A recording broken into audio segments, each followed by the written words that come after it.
প্রিয় ভিউয়ার্স, শখের রাজেশ কামারের পক্ষ থেকে দেশে বিদেশে কাছে এবং দূরে থেকে যে সকল ভাই বোন বন্ধুজন আমার চ্যানেলের সাথে যুক্ত আছেন তাদের সকলকে প্রীতি ও শুভেচ্ছা জানিয়ে শুরু করছে আজকের নিত্য নতুন আরেকটি ভিডিও। তবে এটি রাজ আসেন না, এটি দেশি গরুর একটি ভিডিও। হাওর এলাকা বাড়ি অঞ্চলের একমাত্র খামারি হইল সবচেয়ে বড় ব্যবসা বা পুঁজি। যারা কামারের সাথে যুক্ত আছে তাদের অবস্থানটা দেখেন। ব্যবসা কোনোটার চেয়ে কোনোটা ছোটো নয়, এই বিষয়টা নিয়ে আজকের আলোচনা করব। এই যে দেখেন এইখানে আছে, আবার আরও আছে কিছু গরু। এই যে দেখা যাইতেছে গরু খামার কোনোটার চেয়ে কোনোটা কম না যদি করা যায়।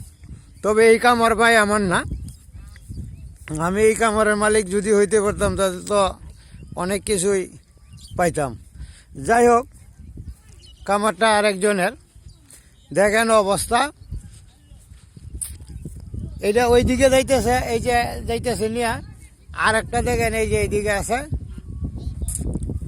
এই যে দেখেন। এখন চিন্তা করে দেখেন, যে যেটাই করেন যেভাবেই করেন, আপনার পয়সা পাওয়াটা হলো সবচেয়ে বড় বিষয়, আর মনের আনন্দটা হলো সবচেয়ে বড় বিষয়। এখন এতগুলি গরু শহরে লালন পালন করা কোনো অবস্থাতেই সম্ভব না। এটা চরাঞ্চল ছাড়া আর খোলামেলা জায়গা ছাড়া।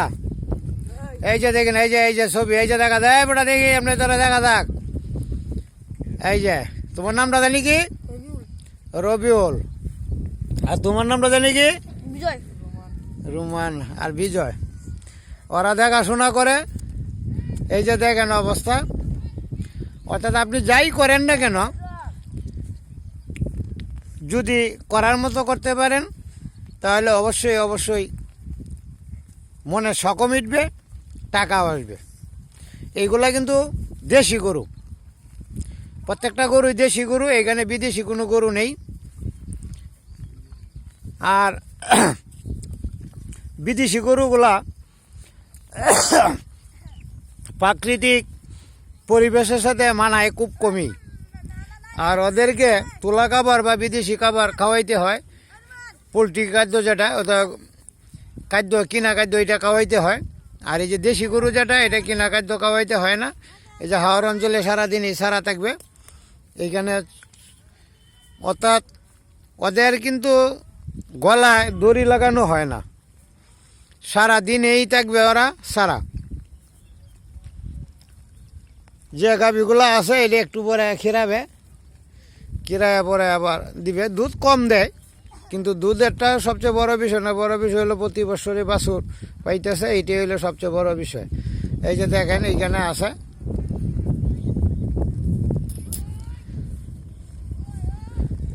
অনুমান কতটি করে বাবা? হ্যাঁ, তুই এইখানে তোর একটু সাক্ষাৎকার নিয়ে এদিকে।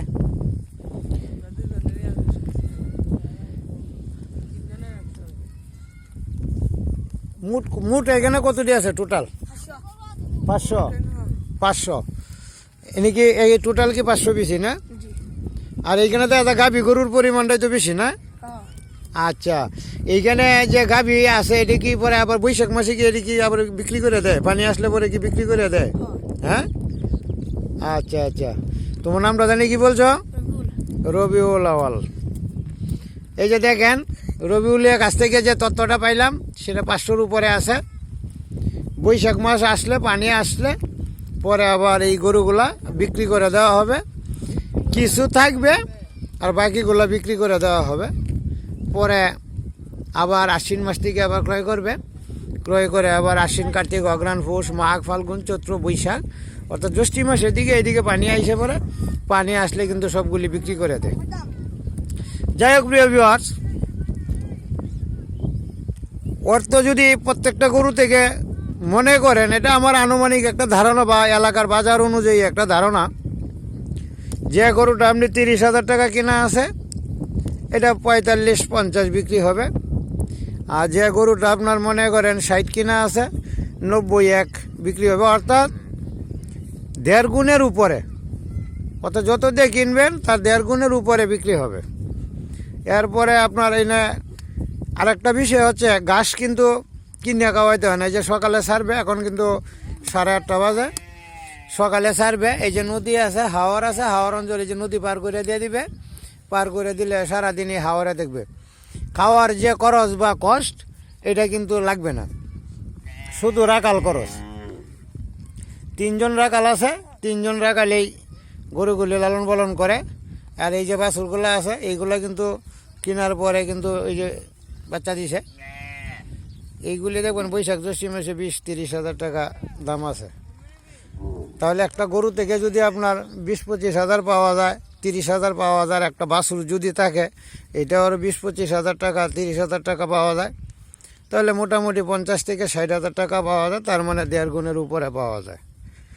এখন পুঁজি থাকলে, টাকা থাকলে ব্যবসা করা যায়। ব্যবসায় আসে চাকরির চেয়েও ভালো। চাকরির পয়সা সীমিত, ব্যবসার পয়সা সীমাহীন। আর এইটা হলো শুধু রাখাল খরচ। আর মাঠের মধ্যে এই যে কোলা মাঠ আছে, এই যে দেখা যায় কোলা মাঠ, যে কোনো মাঠে আপনি কম্বল দিয়ে ঘর করে রাখবেন, দিয়ে এইভাবে বাসার সারি করে রাখবেন, সারির মধ্যে গরু থাকতে পারে, কোনো সমস্যা নেই।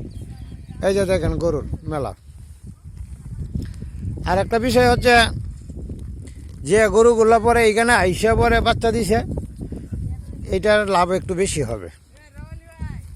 কারণ প্রয়োজন বুঝে বাচ্চাগুলিকে বর্ষাকালে রেখে দিবে, খাদ্য খরচ কম লাগবে, আগামীতে বিক্রি করবে 30-40 হাজার টাকা, 50 হাজার টাকা পাবে।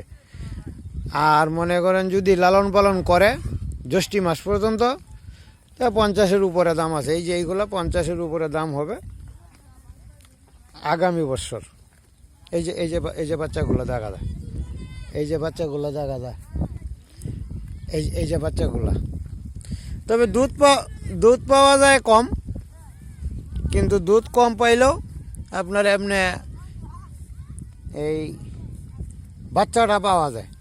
এটি হলো সবচেয়ে বড় বিষয়। এটা হলো দেশি গরুর মেলা। এই যে দেখেন দেশি গরুর মেলা। যাই হোক প্রিয় ভিউয়ার্স, কথা বলতে বলতে অনেক কথাই বলে ফেললাম। এটা হইলো আমার রাজা হাঁসের কামারটা যেদিকে থাকে, ওইদিকে চারণভূমির যে দৃশ্য, এই দৃশ্যগুলি ধারণ করলাম। এই যে দেখেন আরও কিছু গরু এইবারে নিয়ে গেছে, বড়গুলা, যেগুলা মানে আপনার এই পানিতে নামাবে, সাঁতার দিবে। এই যে গরুর মেলা। যাই হোক প্রিয় ভিউয়ার্স, কথা বলতে বলতে অনেক কথাই বলে ফেললাম। আবারও কথা হবে পরবর্তী আরেকটা ভিডিওতে। আর আপনারা দেখতেছেন যে গরুগুলা হালকা, ওইটা কেনার সময় কিন্তু মোটা তাজাকরণের জন্যই হালকা গরুই কেনা হয়, পরে আবার মোটা তাজা করা হয়। মোটা তাজা করা হইলে পরে এইখানে একটা বেনিফিট পাওয়া যায়। যাই হোক প্রিয় ভিউয়ার্স, ভালো থাকবেন, সুস্থ থাকবেন। আবারও কথা হবে পরবর্তী আরেকটা ভিডিওতে।